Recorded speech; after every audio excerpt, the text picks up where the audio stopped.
I'm a trust but verify guy. I check in regularly. I don't believe in violating their right to privacy. Well, the American Academy of Child and Adolescent Psychiatry, they say the same, that you're doing more harm to your child by doing this than helping them, right? That you become the ultimate black op helicopter parent. You become the NSA. Let's welcome to the program for her expertise, Lori Vann. She's a licensed professional counselor and parenting expert, and she joins us this morning on our Turnkey.pro answer line.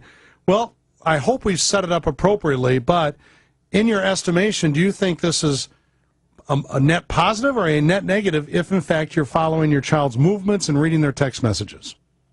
I think there are pros and cons to it. I think there are some pros on the GPS part, and I think the cons can be on the trust issues, and that it can lead to the teenager just becoming even more creative with hiding what they're doing. So I think before the app gets installed, the parent has to ask for themselves, what's my intention? What's my motivation? Am I trying to be the big brother parent and know everything and anything? Or am I trying to use this in a proactive manner and as a supplement to parenting techniques that I'm already using with my child? Don't you think it's important, though, to teach personal responsibility for the kids to learn how to take care of themselves? Absolutely. And that's one of the concerns that's been brought up, that if the parent knows anything and everything and is always rescuing the child, it doesn't allow them the opportunity to make mistakes and to learn those consequences. So a parent that goes, oh, I saw that text or I saw that post on Instagram, and you really shouldn't do this, you really shouldn't do that.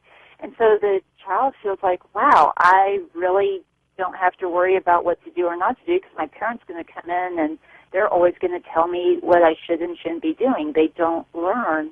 And at some point, the parent's not going to be there to intervene. And then what?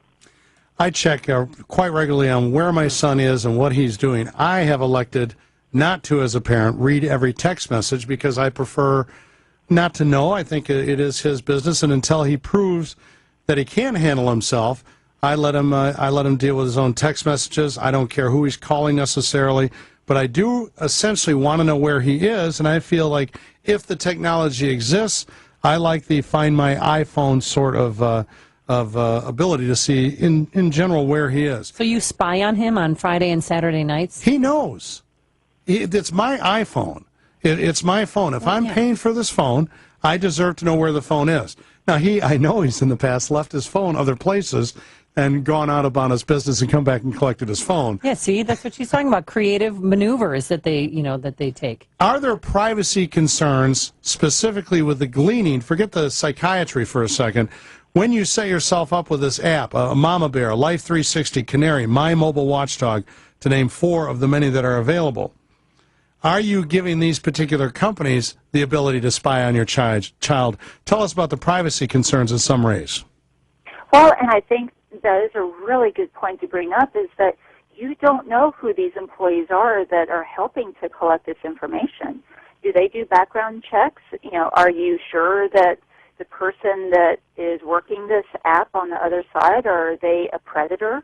So you don't know that information unless these companies are forthcoming and saying, this is what we do to guarantee safety of your information, and that we're not going to collect it and use it for marketing purposes, that we're not allowing just, Joe Schmo we happen to hire, and we may or may not know what their criminal history is. And so those are concerns about these kind of applications, is how is the information that's going to be used. Amy, there was one case, and maybe Lori knows this, and if you don't, I don't mean to sandbag you, but there was a case in California where they did utilize, a parent utilize one of these parental apps to follow their child, read the text messages, do the call log, and yes, somebody who also had access to the app was able to glean the information, and then they did prey on that particular child to a terrifically bad end. And so that is of concern, too. If you're allowing yourself to watch your child, everything that's going on, chances are you might be allowing somebody else to as well. Agreed. And I think that before a child even gets technology, that the parent needs to sit down with them and go through the education as far as on social media, what do you post and what do you not post? That be aware of when you download this application on your phone, that it allows for tracking. So tips such as when you take a picture and you post it to Instagram, don't do it at that very moment, because then people see, oh, she's not at home, or, oh, this is where this kid is at this point. So, hey, I'm going to go to that McDonald's or Starbucks, and I'm going to look for this kid because I know they're there. So there are lots of concerns that, again, it's about communication with your child and parents being proactive and talking with them about technology and the risk and responsibilities of it before they even get it in their hands. Lori, what's an appropriate age for a child to have a smartphone, in your estimation?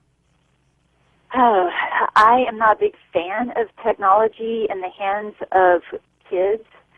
I just think they've become really addicted to it, but I do understand the necessity for it. And I think that when you get a child in middle school, then they can have a phone.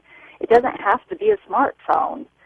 But they do need some kind of phone because you have practices and tutorings, or if you have a situation where it's a divorce and the child needs to have a phone so that when they're with the other parent, if something goes wrong or something happens, then they can contact the other parent and let them know about it.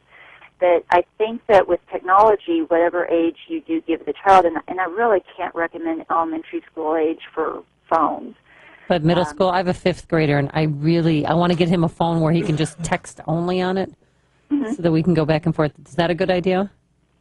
If it's just for specific guidelines, and that there are limitations put on it, so it doesn't become a toy for him. That when parents are working and the kid has to ride the bus and go home by themselves, and then having something on them, so if the bus breaks down, then the kid can communicate with the parent. I can see the benefits of the technology, but there's no reason for the 5th grader or 6th grader to have a smartphone, because most cheapy phones, you can have the texting option on there. Lori, thank you very much for your expertise this morning. We appreciate it. Thank you. Take care. Lori Vann, licensed counselor, parental expert, here joining us on our Turnkey.Pro answer line.